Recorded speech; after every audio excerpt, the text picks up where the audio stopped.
Welcome back to the Radio Academy podcast. I'm your host, Georgy Jamieson, and it's time to get your Radio Academy summer shorts on. As over August, we're revisiting some best bits, highlights, and previously unheard footage in bite-sized podcasts for your summer listening. This week, we go back to Sheffield for the Crossed Wires Podcast Festival in May, where in a few minutes, we'll share some previously unheard audio from our So You Want to Start a Podcast session about career paths in the audio industry. But while I was there, I also had a chat with the Radio 1 breakfast show host, Greg James. This is some previously unheard audio too, and he told me about his early days in broadcasting with BBC Local Radio. And it does contain some strong language, but I kept it in because it's really funny. I'm with Greg James. I'm not entirely sure who he knows who I am. You think I'm someone else, don't you? Yeah, I thought you were someone else last night, and I gave you the most over-familiar hug. It's lovely. Ever. And I don't regret it at all. The thing was, I was like, I can't say now. I'm going to have to just style this out. That's okay, isn't it? In a way, you know, radio people know radio people, sort of intrinsically anyway. We discovered that because we both used to work at BBC Radio Norfolk. Yeah. Those were some of the happiest days of my life. I was 18 or 19, and I emailed BBC Norfolk and said, I'm studying here, I want to get into radio. So you were at UEA then? I was at UEA, which is wonderful. Yeah. And I thought, how do I get in to radio? How do I see professionals? How do I see the grown-ups doing it? And they were so amazing with me. They invited me in on Saturdays just to sit around. Then I would answer the phones on Canary Call. Oh, Canary Call. And so I spoke to all the mad Norwich City fans.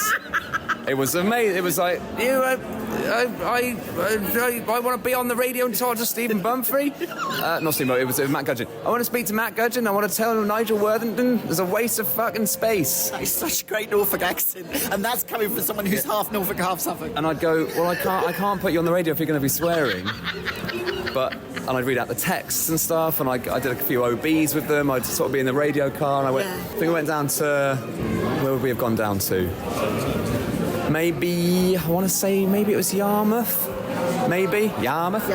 Might have been, but anyway, we did some OBs and stuff, and I got to learn about the radio car, and they were just brilliant. And I did some stuff with Stephen Bumfrey on his breakfast show, read out some of the newspaper stuff. They just were very welcoming, and it made me. It was inspirational, really, because I saw radio professionals who had spent their life learning the craft of it, doing shows on their own, operating the studio on their own. Matt Gudgeon would be like a fucking octopus in that studio with all the ISDNs, the outside lines, the phones. There's been a goal at King's Lynn and all that. Yeah, but he'd be saying there's a goal at King's Lynn, but meanwhile he'd be the one that was fading them up and getting the lines up and the rest of it. And I just thought it was incredibly impressive. So I have such happy memories there, and I'm still in touch with Bumfrey every now and then, and I saw Matt Gudgeon at a thing, and just an amazing place. I was very lucky that it was in the Forum and near an absolutely amazing Pizza Express. I had lunch there yesterday. Oh my God, it's good there. It's lovely, isn't it? Yeah. It's so good. And thank you. The last two arias you have bigged up BBC Local Radio. Always. Yeah. Always. Thanks. It's undeniably magnificent. Yes. BBC Local Radio, but radio is about community, and at a national level, it's harder to do the community stuff, so you have to be a bit broader with it. But when you're at a local level, it's vital that you've got something that feels like it's literally for you. You can do a national thing which feels like it's inclusive and for everybody, but the local radio, commercial and BBC, I think are vital. And we were in COVID, so vital. Yeah, radio is a lifeline for me still, and I work in it. I love it. I feel connected to stuff. I want someone to tell me what's going on. I want someone to inform me of what's happening in the local area. I love all that. I think that we need to be really careful with it, that we look after it. Not only, one of the smaller wins is, making sure that the next generation of producers, newsreaders, sports journalists, presenters, whatever, are given the training ground to do it. I wasn't there that long, actually, but what I did get from being there just in a short space of time, in an unofficial capacity as a sort of work experience lackey, was that I saw I learned how to do it properly. I watched people editing properly. I learned how to answer the phone properly. I learned how to put the callers through properly. I learned how to do those shows, structure those shows. So it would be short-sighted to overlook local radio just because it's not near you and it doesn't feel massive. But actually all those little things, learning the basics, going out into the community, speaking to listeners, learning how to interact with listeners, that's special on its own. It's not just a pathway to a national station. That's enough. Local radio is plenty. So yeah, I love it. I'll always shout it out. It's interesting what you said in the session at the ballroom about how you think that radio has helped podcasting has helped radio. It's all audio, and the more people absorb audio, the better. Yeah, absolutely. It's growing. It's a growing industry. I mean, look at the monstrous companies that have come on board and want to do podcasts. Monstrous companies do rule the world, but there are some benefits in that they can pay people to go and make wonderful things, and that can be tricky sometimes to get your head around that. But it's great that there are people who want to leave school and go into podcasting or audio or radio, and that can only be a good thing. A big thank you to Greg James for his time, and who knew he could do such a great Norfolk accent. Now to our crossed wires, so you want to start a podcast session with our MD Aradhna Tile-Leach and a panel of experts in the podcast field. Fiona Hanlon from BBC Sounds, Lizzie Pollett from ACAS and Ellie Clifford from Persephonica. Here they discuss the various jobs available in the radio and audio industry, starting with Fiona Hanlon talking about entry-level roles. I'd say the easiest way to get into, just to be around people making stuff, is I would go onto every independent production website. So they're like Persephonica, Listen, Audio Always. On their websites, they'll have a list of all the team. They'll have like all the roles, and it'll say like assistant producer, filmer, social media, and just look at all those roles, and they'll sometimes have vacancies. But also I would email everybody in the business and be like, hey, can I come and shadow you? Can I come and work for you? I was for a week. I'm going to come here. I'm going to go to Manchester.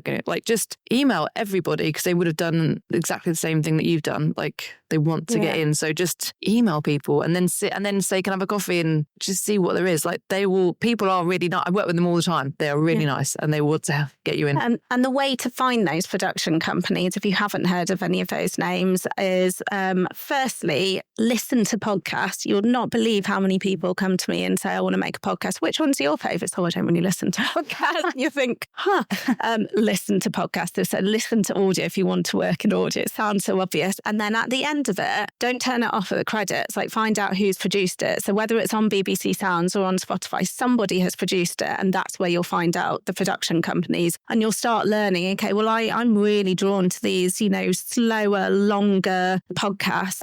It's Tortoise Media. That's what they do. Okay, well, I want to pursue them. I really absolutely love news agents. I really, go and, it's Persephonica. Oh, right, who are they? What's they do? So that's how you can find out the different production companies. There's also something called Audio UK, which is a trade body for production companies, and they've got a huge list of them. So you can literally just go up and then contact each of them. And then on the Radio Academy website, there's a careers section. So there's loads of different job titles. And hopefully that just helps be like, what is a researcher? What is an assistant producer compared to a producer? And then Ellie, when you're working in a production company and people are coming and applying for a job, what kind of stuff do you need them to know at that entry level? I think, being able to write a good briefing or a good research doc is really helpful. Like being able to find information quickly. Like often you might be helping us with fact checking stuff, which can be quite fast paced. I think having some basic editing experience, even if you're very early on,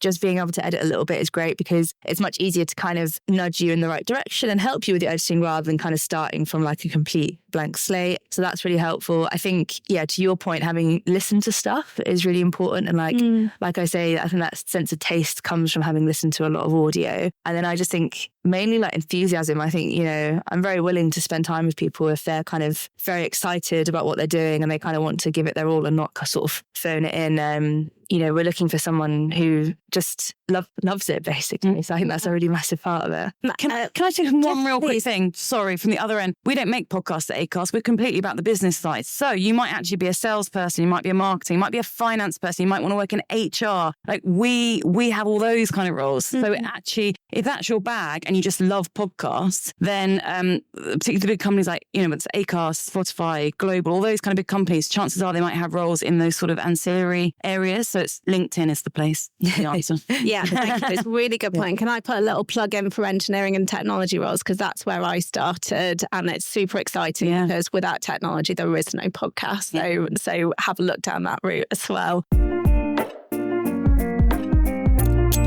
Great advice there from both Greg and the panel about getting a start in audio. And it seems basic, but listening to podcasts and radio is just the best thing you can do. If you're in Cardiff, then there's a summer social tonight, 21st of August, and there's still time to go along. So go to radioacademy.org/events for more details. On that page, you'll also see all the latest details of the Radio Academy Festival on the 18th of September, including details of guest speakers and sessions. Don't forget to like and subscribe to the Radio Academy podcast wherever you get your pods. We really appreciate it. And next week, in our last Summer Shorts, we hear some highlights from our series of Meet the Fellows podcasts from earlier in the year. I'll see you next week.